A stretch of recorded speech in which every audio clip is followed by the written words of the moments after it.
जब कोई अच्छा लगता है, बड़ा प्यारा प्यारा लगता है, तो हमारा जो मन है झुका चला जाता है और हमें मालूम ही नहीं चलता कि कब हमारा जो दिमाग है सामने वाले पे कंट्रोल हो रहा है और वो जैसा चाह रहे हैं वैसा होता है। एक बहुत प्यारा सा मुझे कमेंट आया था, जब मेरी जो वीडियो है, मेरी ज़्यादातर वीडियो इस कोई आध्यात्मिक ऑर्गेनाइजेशन होती हैं, वो आपको ज्ञान सुनाती हैं और बहुत अच्छा है। बहुत जो भी आध्यात्मिक चीज़ें होती हैं, मैं तो कहती हूँ बहुत अच्छी होती हैं और वो जीवन में थोड़ा सा सुख शांति लाती, बदलाव लाती हैं। लेकिन कुछ खतरनाक चीज़ें भी हो सकती हैं अगर आप अपनी पर्सनल लाइफ में, प्रोफेशनल लाइफ में और आध्यात्मिक लाइफ में बैलेंस नहीं बनाते हो, तो आपके लिए ये खतरनाक हो सकती हैं। सीधी सी बात है, हम सभी सामाजिक प्राणी हैं, दुनिया समाज में रहते हैं और हमारा एक घर परिवार होता है। घर परिवार में कुछ लोग होते हैं, बड़े बूढ़े होते हैं, हमसे छोटे होते हैं, हमारे समान भी होते हैं, हमारी लाइफ पार्टनर होते हैं और तमाम प्रकार के लोग होते हैं। दुनिया समाज, अड़ोसी पड़ोसी, रिश्तेदार, इन सबसे बना है ये पूरा समाज और हमारे कुछ दो चार लोग हैं, कुछ हमसे बड़े हैं, कुछ छोटे हैं, कुछ हमारे बराबर हैं, इनसे बनता है हमारा परिवार। और हर परिवार के कुछ नियम कायदे होते हैं। वैसे तो हर परिवार के कुछ सेम नियम कायदे होते हैं, लेकिन उनके पूजा पाठ करने के तरीके, उनके धर्म, उनके विचार, इष्ट देवी देवताओं को पूजने के तरीके ये थोड़े से अलग होते हैं।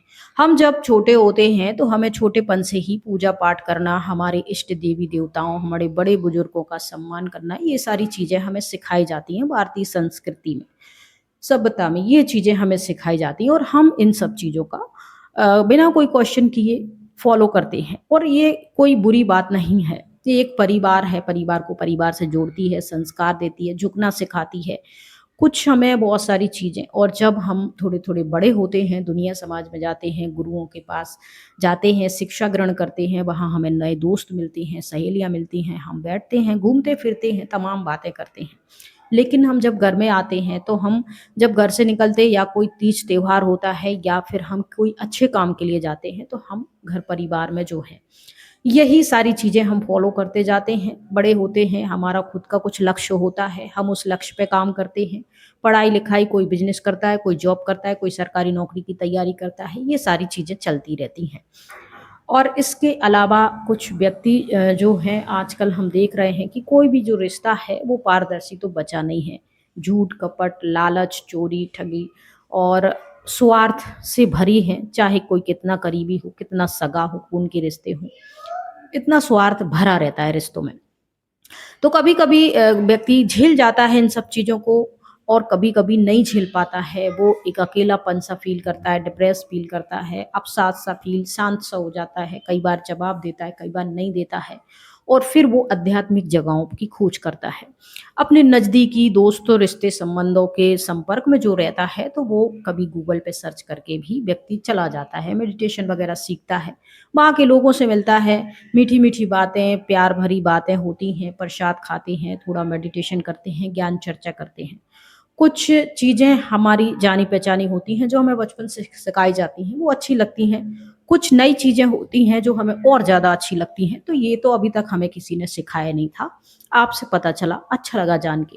फिर जो चीज़ें हम जानते हैं, वही चीज़ें हमारे लिए कहा जाता है कि यही सारी चीज़ें जो आपको बताई गई हैं, इन्हीं के बारे में आप मनन-चिंतन कीजिए।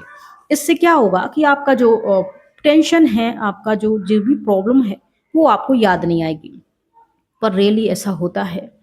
मैंने खुद ने ये फ़ील किया है कि अगर आपके दिमाग में कुछ चल रहा है, कुछ परेशानी है, कुछ बहुत ज़्यादा रिश्तों की हानि हो रही है या आपको मानसिक हानि है या आपको शारीरिक हानि हो रही है या आपको फाइनेंशियल हानि हो रही है, आर्थिक स्थिति आपकी ठीक नहीं है और मानसिक स्थिति ठीक नहीं है, तो ऐसी स्थिति में आप ऐसी जगहों पे जाते हैं थोड़ी-सी सुख शांति के लिए। और ऐसी जगहों पे जाने से मन जो है हमारा अच्छा तो हमें लगता है, लेकिन हमारी जो समस्याएँ हैं वो ख़त्म नहीं हुई हैं।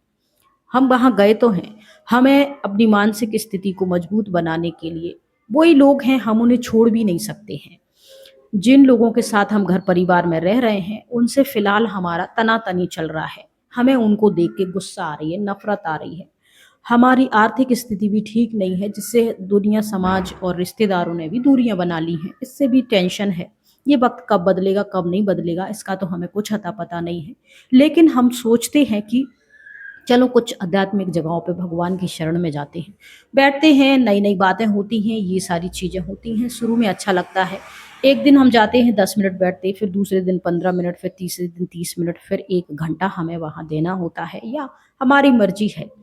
हम अच्छा लगता जाता है, धीरे धीरे घर परिवार से दूरी, और जो हम सामाजिक कार्य कर रहे थे, सुबह से उठना, मंदिर में माथा टेकना, अपने लोगों से हाय हेलो बोलना, चरण स्पर्श करना, थोड़ी सी रिश्ते संबंधों से फ़ोन पे गपशप करना, और फिर ऑफिस में जाना, ना चाहते हुए भी काम करना, और फिर बॉस की जो डांट फटकार है उस को ना चाहते हुए भी सहना, ये सारी चीज़ों में थोड़ा सा बदलाव आता है। या तो हम एक ऐसे इंसान ऐसा जीवन जीना शुरू कर देते हैं कि हमें कोई मतलब नहीं, कोई हमें गाली दे रहा है, कोई प्यार कर रहा है, कोई नफरत कर रहा है, कोई हमारी परवाह कर रहा है या नहीं कर रहा है, तो वो स्थिति हम बनाने की कोशिश शुरू कर देते हैं।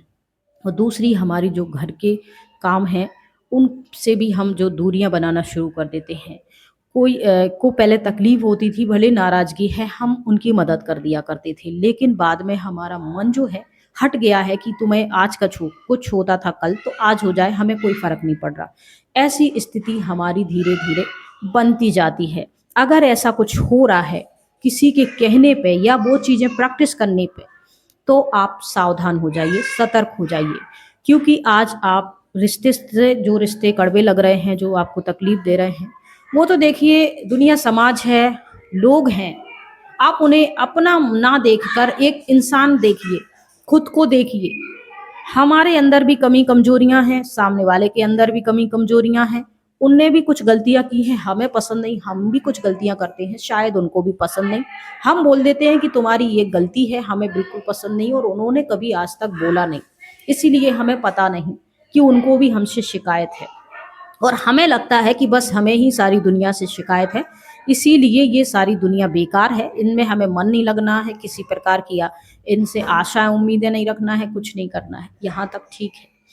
लेकिन कोई तकलीफ में वास्तव में है, और आपके इस बदलते व्यवहार से उसे और ज़्यादा तकलीफ हो रही है, आप घर भी छोड़ रहे हैं, धीरे धीरे डिस्कनेक्ट होते जा रहे हैं, यानी आपका जो माइंड है, आप इन सब चीज़ों से हटा के किसी दूसरे के हाथों में आप सौंपते जा रहे हैं, आप माइंड वॉश होते जा रहे हैं, आप कंट्रोल हो रहे हैं, किसी दूसरे के बताए हुए डायरेक्शन पे चलने के लिए आप रेडी हो रहे हो, और आपको लगता है वो ही सही है। क्या मिला था मुझे 10 साल इन लोगों के साथ रह के, क्या मिला था मुझे 15 साल। तो आप खुद से पूछिए ना, क्या मिला। आप दुनिया से क्या पूछते हो, हमसे क्या पूछते हो? हुँ? आप किसी से क्या पूछते हो, खुद पूछो। ऐसा तो नहीं है कि आपको दुख ही मिला हो, आपने कभी दिवाली साथ में बैठ के मनाई होगी, कभी मुस्कुराए भी होंगे, कभी घूमे भी होंगे, कभी गए भी होंगे। आपको वो कड़वाहट तो याद रही, लेकिन वो खुशियाँ आप भूल गए। और ये सारी चीज़ें ज़िंदगी में चलती रहती हैं, अगर आप यहाँ ही ज्ञान, विज्ञान, आध्यात्मिक और घर परिवार में बैलेंस बना के चलेंगे, चीज़ों को समझेंगे, बोलेंगे जहाँ बोलना है बोलेंगे, जहाँ नहीं बोलना है वहाँ, ये सारी चीज़ें बैलेंस बना के चलेंगे, तो आप घर परिवार में भी बैलेंस बना पाएंगे, और आध्यात्मिक जीवन में भी बैलेंस बना पाएंगे, और आपका जो जीवन है वो सुखमय होना चाहिए। ऐसा नहीं होना, सेल्फिश वाला नहीं होना चाहिए। अगर सेल्फिश वाला हो रहा है, तो आज आप सबको नकार रहे हो, इग्नोर कर रहे हो, दूर हो रहे हो, तो आप आने वाले वक्त में कभी भी किसी को भी ज़रूरत आपको पड़ेगी, तो आपके लिए कोई हेल्प के लिए तैयार नहीं होगा, खड़ा नहीं होगा। ज़रूरत सबको पड़ती है। अगर आप ये सोचते हो कि भगवान को जीवन दे रहे हैं, भगवान की बात सुन रहे हैं, भगवान की राह पे चल रहे हैं, तो परेशानी आएगी तो वो ही मदद करेगा।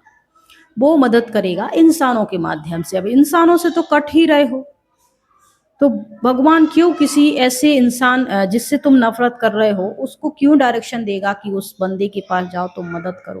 क्यों देगा? तो ये जो जीवन है, जो हमें इन आँखों से दिखाई देता है, रहेगा कुछ नहीं, सही है, लेकिन हमें इन जब तक जीना है, इनके साथ ही रहना है। अनुभव कहता है, ज्ञान कहता है कि किसी की कोई ज़रूरत नहीं है, सबने दुःख दिया। लेकिन अनुभव कहता है कि ज़रूरत कभी भी किसी की भी पड़ सकती है, इसलिए जीवन में बैलेंस बना के रखिए। भले आप जिससे 4 बातें करते थे, एक ही करिए। जिसकी बातों से तकलीफ होती है, भले आप ज़्यादा नहीं थोड़ा सा सुनिए। जीवन में रहिए, कभी भी किसी की ज़रूरत कहीं भी पड़ सकती है, और इतनी दूरियां ना बनाइए कि जिनकी बातों में आकर आप दूरियां बना रहे हो वो भी कल आपका साथ छोड़ देंगे। उनके साथ भी सेम वही होने वाला है जो सबके साथ होता है, और अपना भी।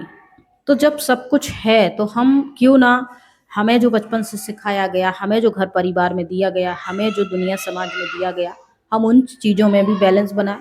लेकिन कितना बनाना है कितना नहीं, ये आप अपने ऊपर, अपने समय, अपनी क्षमता के ऊपर रखिए कि भाई आप पहले अलग था माहौल, अब अलग हो गया है, तो हम इतना ही कर सकते हैं, इतना ही बैलेंस, इतना ही रिश्तों को अहमियत दे सकते हैं। पूरा उन्हें इग्नोर या डिटैच मत होने की कोशिश कीजिए, नहीं तो फिर घर के ना घाट के कहीं के नहीं रहेंगे। ज़िंदगी में बैलेंस बनाइए और ध्यान रखिए, आपको सामने वाले की बात अच्छी लग रही है और आप पूरी 100% फॉलो करने की कोशिश कर रहे हैं, और अभी तक आपकी ज़िंदगी में जो चल रहा था उसको आप नकारने की कोशिश कर रहे हैं, तो वो सामने वाला बंदा जो आपको सिखा रहा है, बता रहा है, वो आपके दिमाग को कंट्रोल कर रहा है, आपको कंट्रोल कर रहा है, और आपको अपने हिसाब से चलाएगा। और जब आप चारों तरफ से बिल्कुल तन्हा हो जाओगे, बेसहारा हो जाओगे, तब आप कहीं के नहीं रहोगे, कुछ नहीं कह पाओगे, परेशान हो जाओगे। इसीलिए ज़िंदगी में हर चीज़ गलत नहीं होती, लेकिन हमें बैलेंस खुद बनाना पड़ता है। ईश्वर ने हम सबको अपनी अपनी बुद्धि दी हुई है, और उस बुद्धि के अकॉर्डिंग ही हमें अपना जीवन जीना पड़ता है, तो ही हमारे जीवन में सुख, शांति, समृद्धि सब कुछ बना रहता है। जय हिंद, जय भारत।